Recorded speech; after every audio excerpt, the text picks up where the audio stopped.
Hello, people. It was another amazing time with PLO Lumumba. I tell you, this speech is going to move you. You are going to love what you are going to hear from what this man said during this session. Just take a look at this snippet.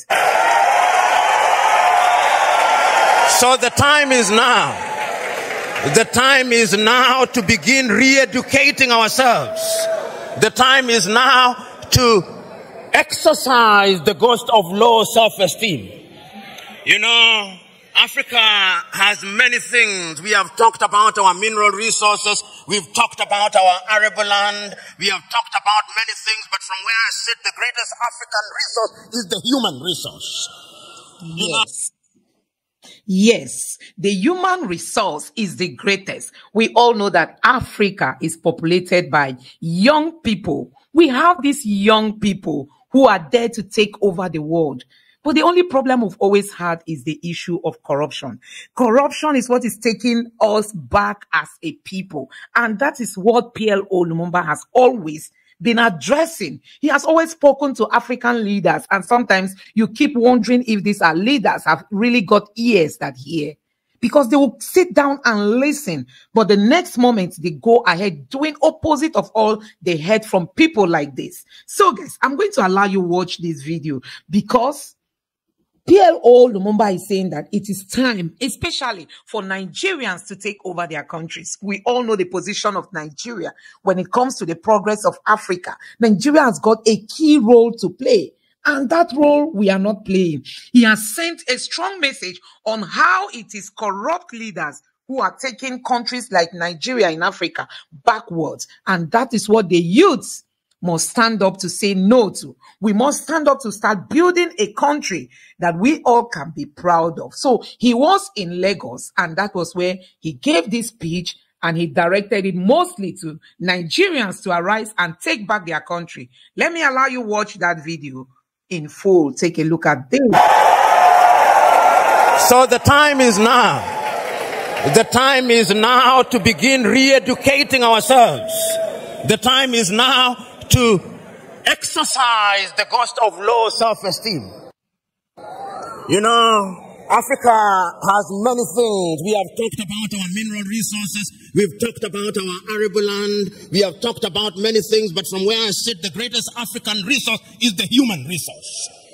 You know, Africa has been so wronged by other civilizations. We were the enablers of the first industrial revolution. When our ancestors were taken to work in the farms in Europe, we enabled that revolution. Right now, we are enabling the fourth industrial revolution and the fifth industrial revolution. That is why they have talent visas, because they are taking our talent. If it is not nurses, it is our IT gurus. If it is not our IT gurus, it is our engineers. And we are gleefully letting them away. I see our heads of state saying, we are signed a contract to take our workers to Saudi Arabia. Modern day slavery. And you know, just this morning, my wife sent me a proverb from Turkey that when you elect a clown and you think that he will be a king, what he does is to convert the kingdom into a circus. And I am suggesting to us that that is part of the African problem because it starts with political hygiene. Most of Africa is suffering because we do not have democracies. We have kakistocracies. And kakistocracies are governments by our very worst. This is what we must deal with, and this is what we must say. Who do we elect into our public offices? Because, as I've said before, when you allow hyenas to take care of goats, why should you be surprised when the goats are eaten? This is the same. And Africa is only going to realize our potential in all areas when by dint of choice, we enable and allow our best men and women to serve in different areas. I've heard it being said about Lee Kuan Yew in Singapore. I've heard it being suggested about Mahathir Mohamad in Malaysia. I've heard it being said about Japan. I've heard it being said about other countries. But there was a conscious decision on the part of those individuals and the followership. We always talk about leaders, but we never talk about the followers. The followers must also style up. Africans on average are for some reason attracted to thieves. Africans are for some reason attracted to men and women who cannot serve her. And when they are not served, then They complain. When Africans are told, choose you now whom we shall release, Jesus of Nazareth or Barabbas, they say, release Barabbas. And when Barabbas behaves like Barabbas, they say, why are you not behaving like Christ? It cannot be done. And this is what we must do. And I am submitting to us that it can be done and it should be done. I know a number of African countries, and I travel this continent sufficiently to know that there are African countries that are doing well. They are trying. There is no nation without trials and tribulation. We are fond of talking about the United States of America as an exemplar of that which is good and bad. When they said in 1776 that they held certain truths to be self-evident, that all men were born equal, that they were endowed by their Creator with certain alienable right, that among those were life, liberty, and the pursuit of happiness. Were blacks included? No, they were not. Did they not fight a civil war? Yes, they did. Are they not frustrating people until 1963? Did George Floyd, was he not killed only recently? There is not a single nation without trials and tribulation. And we must therefore remind ourselves that we have the wherewithal to catapult Africa into a different orbit. And Nyerere of Tanzania once said, we must also define what development means. And he said, development does not mean necessarily the building of skyscrapers. There is nothing wrong with that. But let the Americans go to the moon. We are going to provide water to our villages. We must define what development means. And once we define what development means, and we define ourselves, then Africa shall realize their potential. In 1996, Thabo Mbeki talked about an African. Who is an African? Who are you? Define yourself first. The Chinese define themselves. The Indonesians define themselves. The Koreans define themselves. We must define ourselves and begin to believe in our institutions. You know, and I see it in this part of the world. When we want to look at our economy, we say, what does Moody's say? And Moody's is very moody when they come to Africa. Moody's. Can the Department of Economics at Unilag not do that? Can't they? McKinsey, an American outfit. They are the ones who come here and tell us how our economy is behaving. When the American dollar as much as sneezes, the Naira goes into a coma. Why? 63 years after independence in Nigeria, 66 in Ghana, 61 in Kenya and many other countries, we still believe that somebody else's currency is what must define us. 63 years after independence, we are still importing chicken as if our chicken forgot how to lay eggs.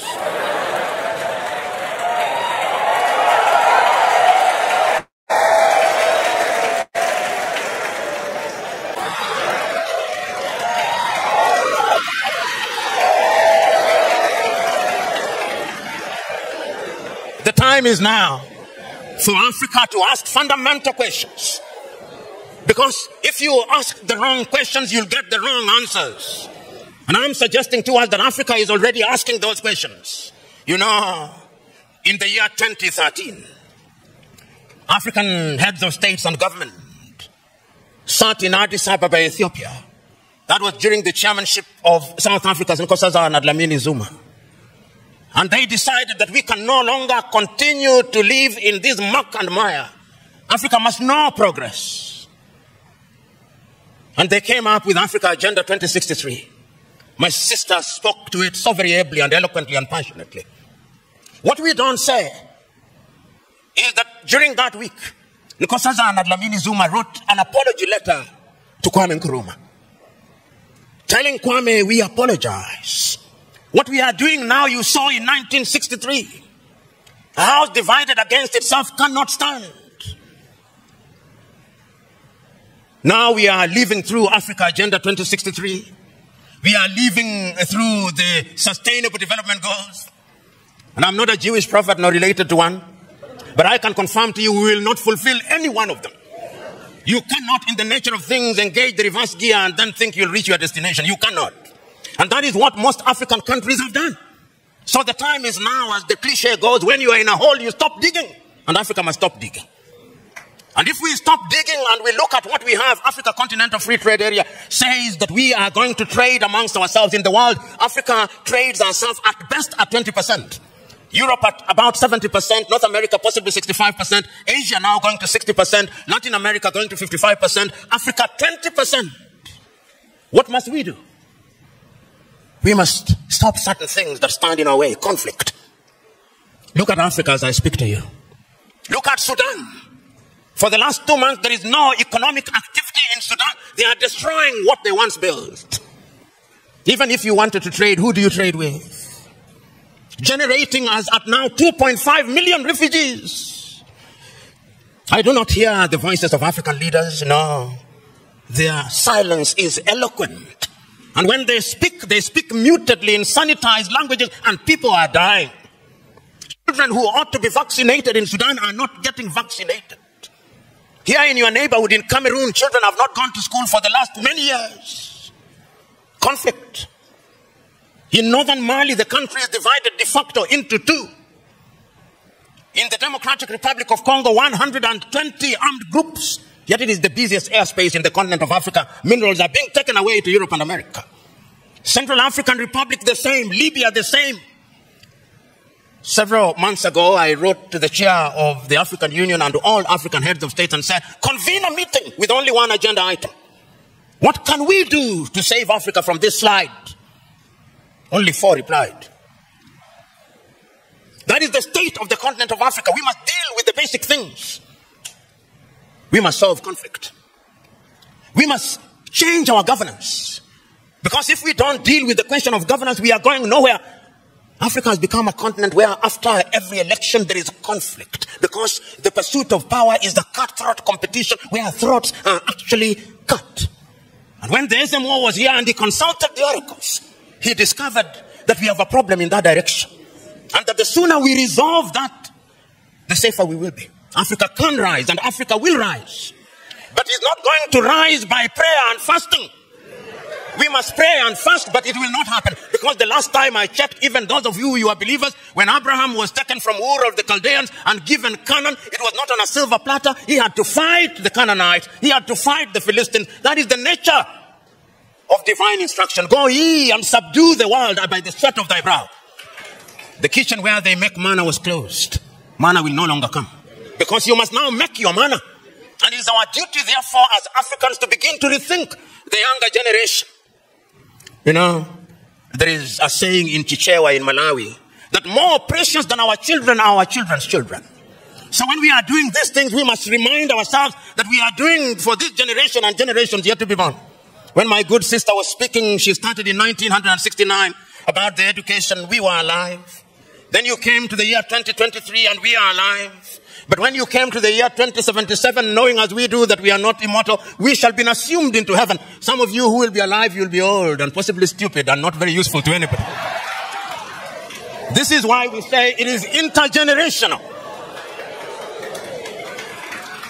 So, brethren, what we must now do is to ask ourselves, then what do we do? Beyond the rhetoric, what do we do? And what is beautiful in Africa now, not only in the continent of Africa, is that there is a consciousness.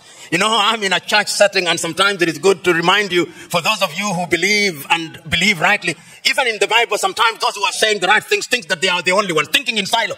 You remember Elijah going and saying, but Lord, I'm the only one who has not bowed to Baal. He was told, no, there are 7,000 others. And as I travel across Africa, there are 7,000 others. Today I've seen many of them. Today I've had the honor and privilege of listening to many of them. One enlightened more than the other. One more passionate than the other. Talking about what we can do. I'm talking about the place of Nigeria in that space.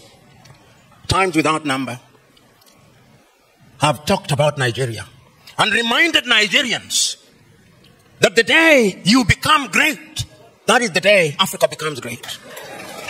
When I hear Nigeria economists and politicians telling me that the GDP of Nigeria is 500 billion United States dollars and that therefore it is the biggest economy in the world, I am reminded of the words of Yoweri Kaguta Museveni, my friend, when he says, in a debate between dwarfs, what is the value of one dwarf saying I'm taller than the other dwarfs? You are still a dwarf.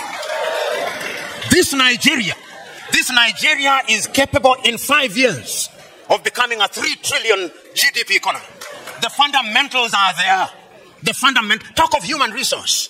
And I think it is my sister. You go to anywhere in the world. Tell me. Engineering. artificial intelligence, space, Nigerians. The saying goes, if you go to any part of the world and you do not find a Nigerian, run away from there. Because there is nothing to be done there. It is these Nigerians who will move the country. I keep on reminding my Nigerian friends, you say you are 220 million. No, you are not. I suspect you are 300 million. And if my suspicion is correct, you owe this region and this continent the talent. You know, when people talk about instability in Nigeria, I ask them, can you handle refugees from Nigeria? Can you? You cannot. They'll overwhelm the entire West Africa. So it is in Africans' genuine desire that Nigeria remains great and becomes great. All the ingredients are there. Writing in 1983, Chinua Achebe, in his book, The Trouble with Nigeria, said that it is simply and squarely a problem of leadership. That is an African problem. And I also want to say it is also a problem of followership. Before the Ezemwe started speaking, he talked about what is expected of him in the village. When you are appointed into a public office in Africa, they actually expect you to be a thief. And if you don't steal, they say you are not wise. So in the minds of many people in Africa, Abuja and Lagos are hunting grounds where they send their sons and daughters to steal, to take antelopes, which they share in the village. That thinking must change.